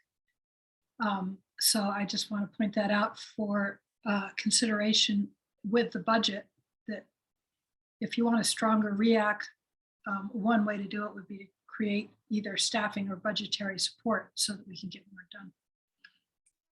Thank you. That's an excellent suggestion. Jennifer, had you finished, Sarah? Jennifer, please go ahead. So I just kind of want to put it on the forefront that just something to think about and hopefully to hold administration accountable to is, one of the reasons why we don't have a lot of power is we don't have the administration's backing or support with city staff. Well, this is an opportunity to become stronger with city staff. So again, to echo Leomi with accountability, we need to make sure once a DEI is hired that they are in collaboration with this group. So the concept is that they would be our city staff person. They would take the work of this advisory committee and inform changes within administration. So I just want to put that in the back of your minds as far as like the role of this committee, and when a DEI comes on, how you will, will want to collaborate and hold them accountable. All right, that's it. Thank you, Jennifer. Aaron, please go ahead. What is the city council meeting at which the city council will be discussing the budget and the proposed staffing of a DEI position proposed by the mayor. Is there already a job description that you all have seen on city council that goes with that? Have you heard anything, if there isn't a job description, that the job description will include an articulated collaboration between that person and this REAC? Well, I'm happy to be able to answer you very, very clearly because I don't know. No, A series of budget workshops is published on the city website. Jennifer, please go ahead. we don't have a job description. And I think where he's at now is in a consultation stage. So first getting consultation to have a DEI FTE written up. Okay. So my request of the city council members on this committee, because you'll get this information provided directly to you, I'm guessing, and if I'm wrong when I'm finished with the sentence, please correct me. Not that information, Jennifer, what I'm about to say. That you will be finding out the dates of when budget will be discussed. And my request to you all is that an informational email only, I'm not talking about rolling quorum or talking about anything over email, that you would send us all the dates of when budget is being discussed and what the information that you get about what's being discussed on what dates, so that we, as folks who serve on this committee, could show up to those meetings if we wanted to as individuals, even though our committee may be whatever it is at this point. We could show up as individuals. We could tell folks in community, hey, this is the meeting at which the city council will be discussing this aspect of the budget. And here's how I personally think it relates to race equity. And I think you might be interested in coming, John Smith. So if you all could please provide us as people who are going to be getting that Yes. information more directly, that would be great. So I absolutely have that list of when all the budgetary talks are going to happen. But I don't think that public comment is invited at every one, but there are absolutely public hearings. Yeah, and Anna has it too. So there are public hearings on the budget, lots of opportunity for public hearings. And that's the most valuable part of this budgetary process, right? Like to hear the feedback from the community.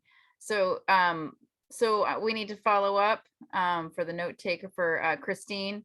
We need to follow up with an informational, and this is where I think, hopefully, Christine, I'm not signing up for something you're not supposed to do, but are you able to do this email, or do you want me to do an email to send to everybody that has the list of dates where there's budget discussions and also public hearings on the budget?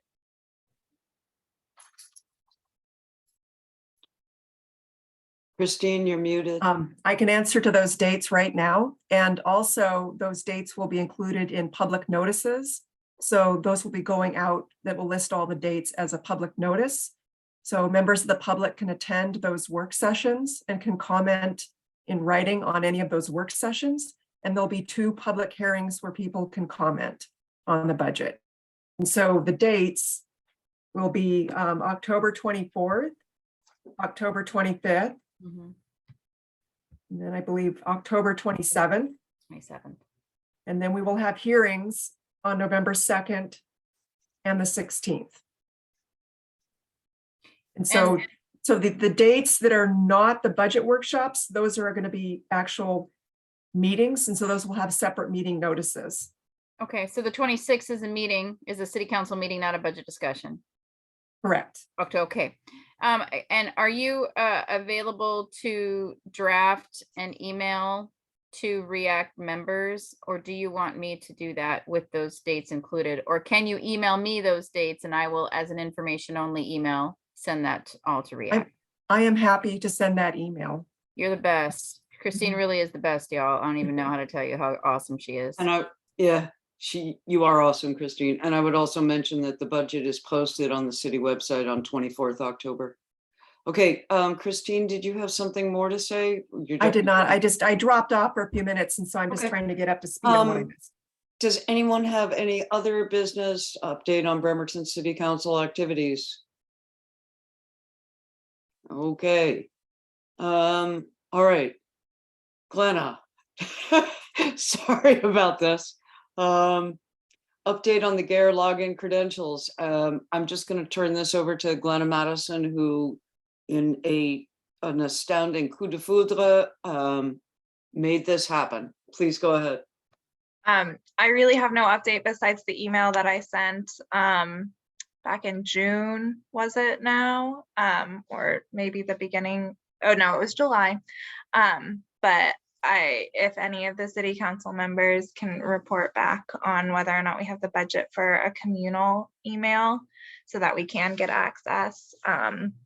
Please just keep me informed of that process so that then I can let Sarah know that that's what's happening. Wait a second, this has not yet been paid for? Not that I'm aware of, no. There was an email Sorry, thread. Just to clarify, Glenna, can you just say who Sarah is and what you did? Oh so yeah, that I'm me so sorry. I understands? realized when I said that. I'm professionally acquainted with Sarah Lawton, who's the head of director of member relations for GARE. She and I worked together when I worked at Madison Public Library. And when I explained to her the situation limiting the community member on this committee, our access to the GARE portal, she agreed to an exception if there was a communal email from the city of communal email address from the city of Bremerton, that would be allowed under the circumstances so that we may have access to it. I sent that information on to React, but I haven't had any response on whether or not there was an email created for our access. So yeah, I just Sarah Lawton requested that we let her know when that happens, just so that they can flag it so that it's not taken down for any reason. So please just let me know when that happens. Quinn, are you out there? Yes. Quinn? I'm back. Yeah, sorry. I just You get all that? Sorry. Yeah, so Kelly Wells was the person that I was asking. I was trying to figure out if we needed, because basically Kelly what Wells is happened. gone.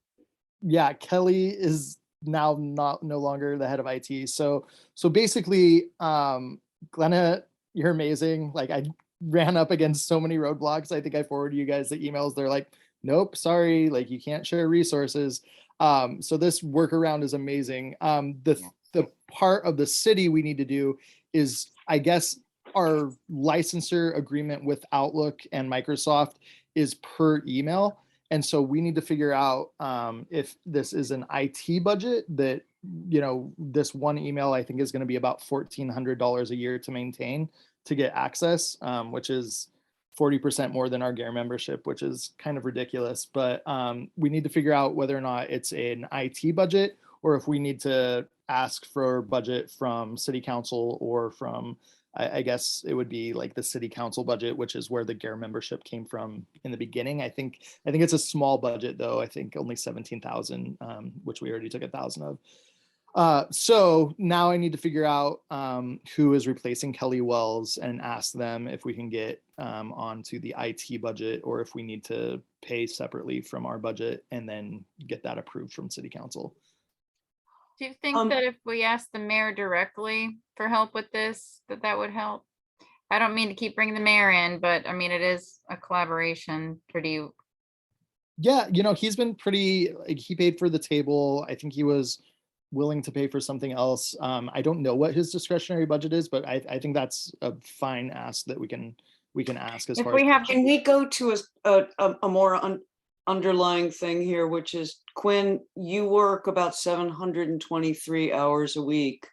So for you finding the time to follow up on each of these things is just tough. So I was wondering if you could delegate some of these responsibilities either to the vice chair or to me. Yeah, I'm fine. Again, like the dichotomy with that is power sharing was kind of the original stance we took, and then I got pushback from folks saying that like everything needed to go through the chair.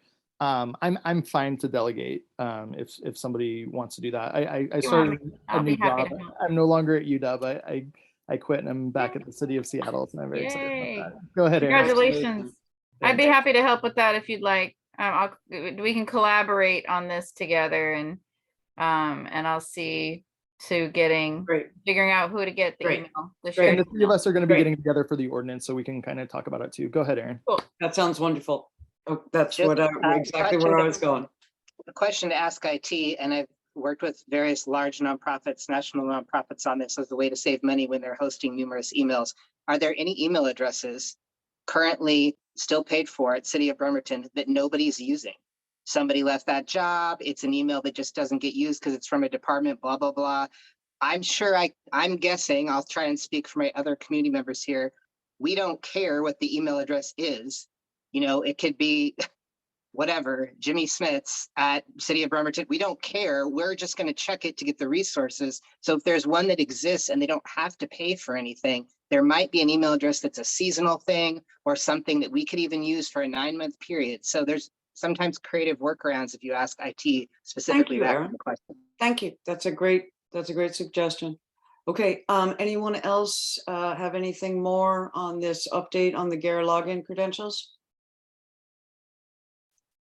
Okay, an agenda item is an update on the next joint meeting with Bainbridge REAC,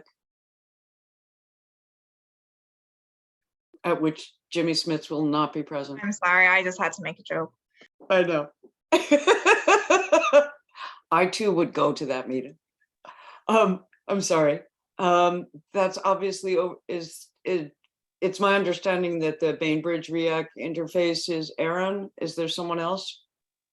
I'm not sure why this is on this agenda at the last meeting. Yeah, they haven't tried to reschedule with us.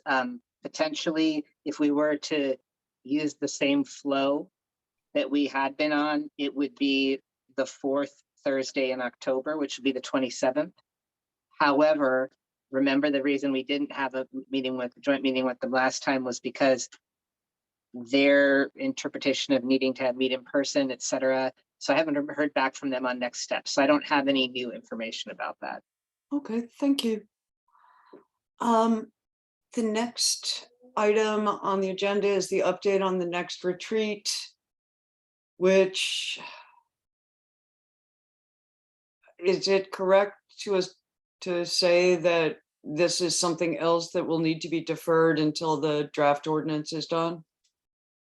Yeah, okay. Well, see, got through that agenda item just like that. Does anyone have any other old business? Yeah, please go ahead. Aaron, do you have your hand up for this or just, okay. Jennifer, please go ahead. Yeah, I do have old business. I wanted to address the meeting cancellation from last month, because there was a question I needed to address that. So Quinn was on vacation and asked me to chair. And I went to go to find the link to start the meeting, which starts at 6, and this is my failing, and so I need to just own up to it. But when I went to go look for the link, there was no hosting link. And so wherever that lies, whoever's fault it is, in the end, it's my fault. So my understanding of a lack of quorum is actually, as I explained before, is still confused, right? Do we have a lack of quorum if the 3 members, if only one of us can attend? Or do we have a lack of quorum if if there's less than 3 of us complete as a committee? So I just had to make a decision because I didn't have a hosting link. There was no way to start the meeting. The link that I had was not the hosting link. It was just the regular link that everybody gets. So I wanted to apologize publicly to everybody for that and just provide an explanation. So that's it.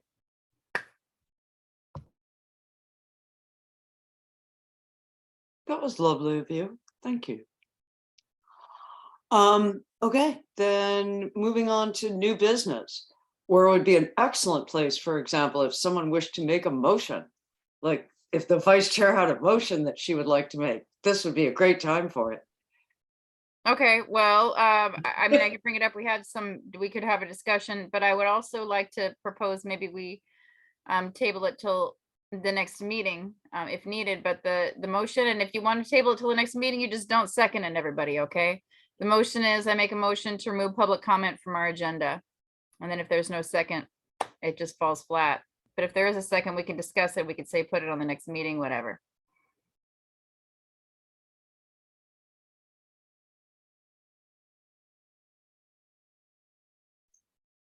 Okay. Sarah, sorry, she just went to, she's tired. She's been working all day. I know. I suggest that that be discussed as part of the larger question of how the committee functions. That's an excellent, yeah. Okay, so we're just going to have to, Quinn, you and Jennifer and I have got to get together. Like, we can't depart this meeting without coming up with a time when the 3 of us can talk in the next couple of weeks. Okay. Because you're a hard man to get a hold of. Starting a new job. I have lots of more time. I'm free this Saturday if you guys are available, but we can, No. we can also go off. No, I work. I have I can't. I work. Okay, It's Minette Fest and the NAACP banquet. for people's time, let's just, I'll send a text to both of you. To make sure Thank that you. people's time is honored, I'll just send a text to both of you. And Thank you. Appreciate Can it. we stay on this Zoom after everyone else gets off, unless you guys are fascinated by watching us watch our calendars? I would prefer a text message. Yeah, that Okay. way I we will don't text have the message. public knowing where we're Okay, gonna be okay, or anything okay, like that. okay. All Quinn, right. I'll text you a couple of options, and maybe Anna, you can text Quinn a couple of options for days, and we'll try to meet. Okay, yeah. So do we have any new business? Any other new business? Okay, rules for October 13th meeting, tech host Jennifer Chamberlain, land acknowledgement reader. Anybody care to sign up? Quinn is the land acknowledgement reader, timekeeper. Erin, it was really bad that you did such a good job today, because like I'm really leaning towards you, but anybody else like to be? Okay, Glenna is the timekeeper. Note taker is Christine again, because that's wonderful. If so, I don't know. She's not answering. I feel we should just make her the note taker. Christine, is that okay with you? Yes, it is. In fact, whether I attend or not, I'm doing the minutes. So yes. Okay, excellent. Okay, and Quinn will be the Thank you for facilitator. What? just thanking Christine for her time after work, taking our notes and getting our minutes and agendas. I really appreciate it. Thank you. I am so hungry that I'm beginning to forget basic courtesy. Appreciate it. Thank you. Okay, so the facilitator is Quinn. So I feel like you guys have all put up with me being the facilitator for a while. So Quinn, do you want to be the facilitator and I'll take land acknowledgement reader? Sure, that's fine with me. Entirely up to you. I just like to keep it rolling so that I don't, nobody gets stuck in a groove. Yeah, and absolutely, if community members want to step in for facilitator too, like I think the idea is to share these roles. So if anybody has strong feelings and wants to bump me out of it, I'm totally down with that too. Okay. All right, closing remarks.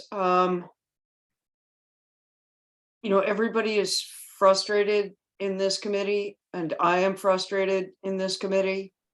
So I hope that everybody will be able to look at the draft ordinance that we send around and ask for translations from legal into English wherever they are needed, because it's good to have that translation. And let's move forward in amity and harmony as much as we can, with this bunch of opinionated people to work on our common goal. That's really all I've got. I move to adjourn the meeting. Yeah, Quinn, please go ahead. Sorry, before I second that, I just wanted to again say thank you very much, Assistant City Attorney Brett Jetty, for your time tonight. A lot of questions coming at you and your work on things in general. We appreciate it. And then I'll second the motion to adjourn. Okay. Jennifer, before we adjourn, go ahead. I wanted to again welcome Laomi. Thank you for being here. We are so grateful to have another person, and thank you for everybody else who sticks it out to be here and for this important work. And I know I'm kind of like a bulldoze, like a bull in a china shop sometimes, but I hope you know that like the things that I commit to, I follow through with, and I'll try to work on being a little softer in the future. Okay. Thank you for your time tonight, everybody. And welcome back for the next month, Aaron and Sarah. Okay. I hope that all of you have extremely warm, wonderful weekends, and I look forward to hearing from you and seeing you next month. This meeting, if I had a gavel, this meeting, hump, is adjourned. Have a good night, everyone. Good night. Bon appetit. Good night, everyone.